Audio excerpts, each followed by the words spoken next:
Hey there. The Gospels of Matthew and Luke share some intriguing insights into the birth of Jesus, though they don't give us an exact date. Instead, we can piece together some important clues that might help us narrow down the season or even the month of his birth. First, let's consider the shepherds. According to Luke, they were out in the fields watching over their flocks at night when Jesus was born. Here's the fascinating part. Shepherds usually kept their sheep in the fields from spring until early autumn. In winter, it was too cold, so they would bring their flocks to sheltered areas. This suggests that Jesus was likely born sometime between late March and early October, which casts doubt on the traditional December 25th date. Next, let's think about Mary and Joseph's journey to Bethlehem. Luke tells us that Caesar Augustus issued a decree for a census, requiring everyone to return to their ancestral towns. Now, would the Romans really ask people to travel long distances in the dead of winter? It's hard to believe. The census was probably scheduled for a time when travel would be easier, likely in the warmer spring or summer months. There's more to consider. Some scholars suggest that Jesus' birth might align with the Jewish calendar. Luke mentions that when Mary conceived Jesus, her relative Elizabeth was 6 months pregnant. Elizabeth's husband Zechariah was serving as a priest in the temple during this time, belonging to the priestly division of Abijah, which served in the temple around June. If Elizabeth conceived shortly after, then Jesus' conception could have occurred in late December, placing his birth around late September, possibly during the Jewish festival of Sukkot, also known as the Feast of Tabernacles. This festival commemorates the time when the Jewish people lived in temporary shelters in the wilderness. Some see a beautiful connection here, as Jesus, whose name Emmanuel means God with us, might have been born during this festival, highlighting the idea of God dwelling among his people. So when we piece together these biblical clues, the shepherds in the fields, the timing of the Roman census, and the potential links to Jewish festivals, we can make a strong case that Jesus was likely born in early autumn, not in winter. This gives us a fresh perspective on the Nativity story.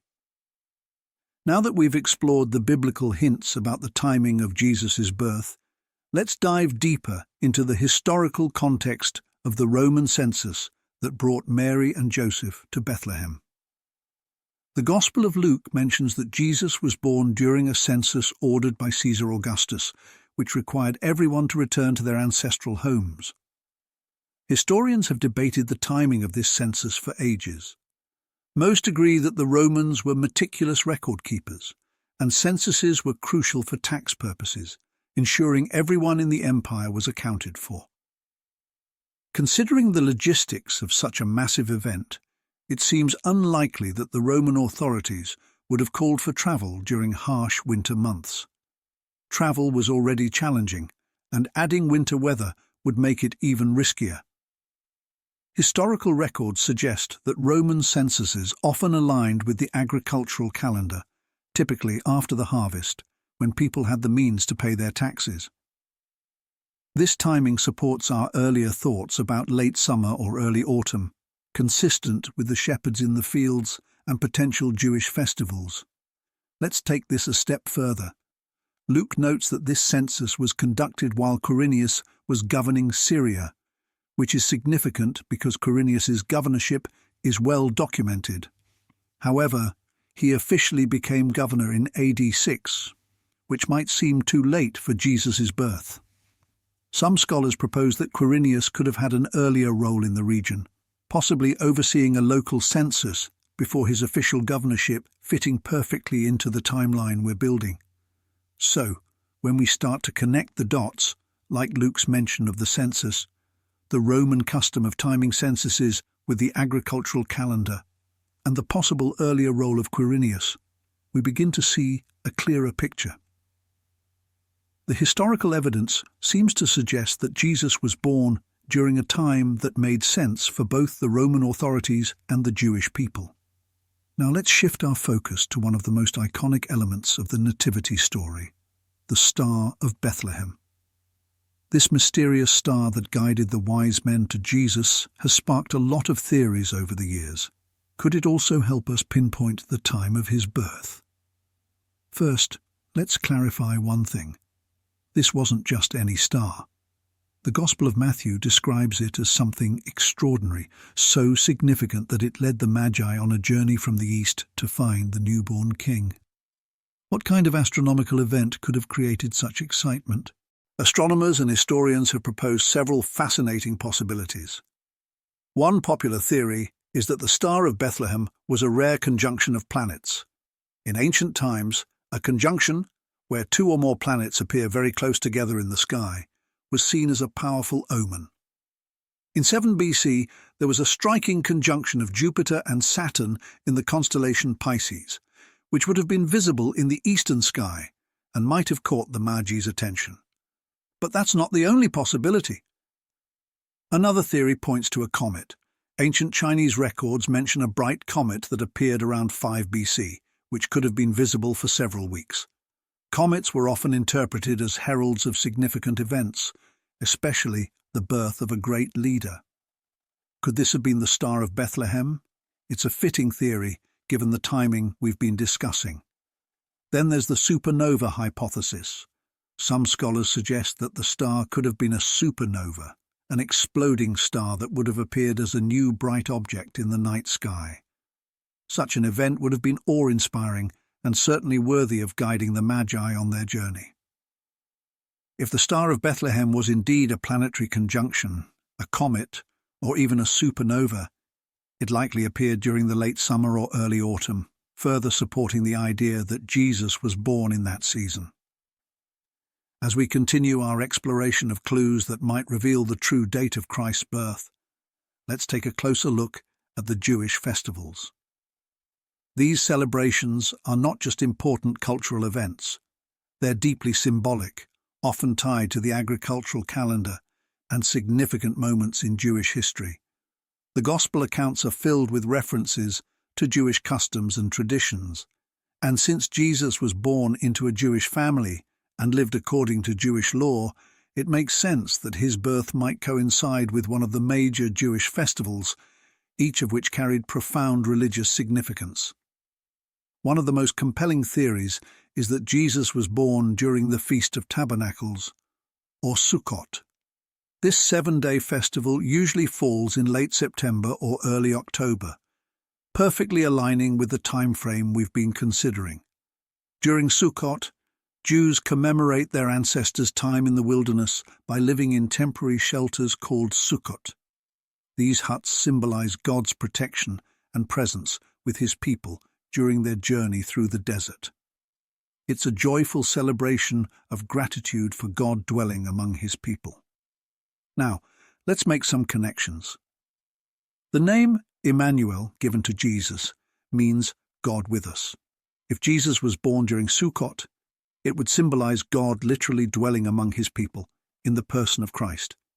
The temporary shelters of Sukkot could reflect the humble circumstances of Jesus' birth, laid in a manger, a simple, humble shelter. This connection adds a rich layer of meaning to the Nativity story that would resonate deeply with Jewish believers of the time. But Sukkot isn't the only festival worth considering. Some scholars have also suggested that Jesus could have been born during Passover, or even Hanukkah. Passover, which occurs in the spring, celebrates the liberation of the Israelites from Egypt, while Hanukkah in December commemorates the rededication of the Second Temple in Jerusalem. Both festivals carry themes of deliverance, light, and new beginnings, ideas that align closely with the message of Christ's birth. However, the Sukkot theory stands out because of its timing and its themes of God's presence and protection. It fits beautifully with the idea of Jesus as Emmanuel, God with us, born not in a palace but in a humble setting, much like the temporary shelters of Sukkot. First off, it's interesting to note that the earliest Christians didn't actually focus on celebrating Jesus' birth. Their main concern was Easter, the celebration of his resurrection. The exact date of Jesus' birth wasn't a big deal for the early church. which is why we don't find a specific date mentioned in the New Testament. However, as Christianity spread and became more organized, church leaders started paying more attention to the timing of significant events in Jesus' life. By the 4th century, December 25th had been officially chosen as the date to celebrate Christ's birth. But how did they land on this date?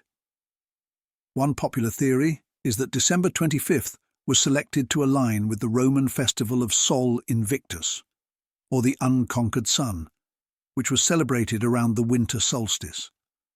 This festival honored the sun god and marked the return of longer days after the darkest time of the year. By placing Christmas on this date, early Christians symbolically linked the birth of Jesus, the light of the world, with the victory of light over darkness. There's also another theory grounded in early Christian thought. Some church fathers believed that Jesus was conceived on March 25th, which they also thought was the date of the world's creation and his crucifixion. If you count 9 months from March 25th, you arrive at December 25th as the birth date. This concept, known as the integral age concept, reflects the belief that great prophets lived an exact number of years from conception to death. What's fascinating is that different Christian communities originally celebrated Christ's birth on various dates. In the Eastern Church, January 6th, now known as Epiphany, was originally the date for celebrating both Jesus' birth and his baptism. Over time, though, the Western Church's December 25th gained wider acceptance, leading to the 2 separate celebrations we have today, Christmas and Epiphany. So while December 25th has become the traditional date for celebrating Christ's birth, it's clear that this wasn't the only date considered by early Christians. The choice of December 25th was influenced by a blend of theological reasoning and practical concerns, reflecting the complex and evolving nature of early Christian traditions. Throughout history, the birth of Jesus has been seen as a moment that changed everything, a divine intervention in human history. Whether Jesus was born during Sukkot in late September or October, or at another significant time, the timing is rich with meaning. The symbolism of God coming to dwell among his people during a festival celebrating his presence, or aligning with the rebirth of light during the darkest time of the year, emphasizes the profound impact of Christ's arrival. Jesus' birth marks the beginning of a new era, fulfilling prophecy and offering hope. The Gospel of John begins with a powerful declaration. In the beginning was the Word, and the Word was with God, and the Word was God. The Word became flesh and made his dwelling among us. John 1:14. This passage captures the essence of what Christ's birth signifies, God becoming flesh, dwelling among us, and bringing light into the darkness of the world. Understanding the timing of Christ's birth in this broader context helps us appreciate the layers of meaning that resonated with people then and continue to inspire believers today. The birth of Jesus wasn't just an event. It was a divine message that God is with us, bringing hope, light, and salvation, no matter the circumstances. As we reflect on the true date of Christ's birth, we realize it's more than just a historical question. It's an invitation to delve deeper into the meaning of that miraculous moment, to recognize that God's timing is always perfect, and to celebrate the birth of Jesus as the dawn of a new creation. Thank you for joining us on this journey to uncover the mystery surrounding the birth of Christ. Your interest and engagement make this exploration truly meaningful, and we appreciate you sticking with us until the end.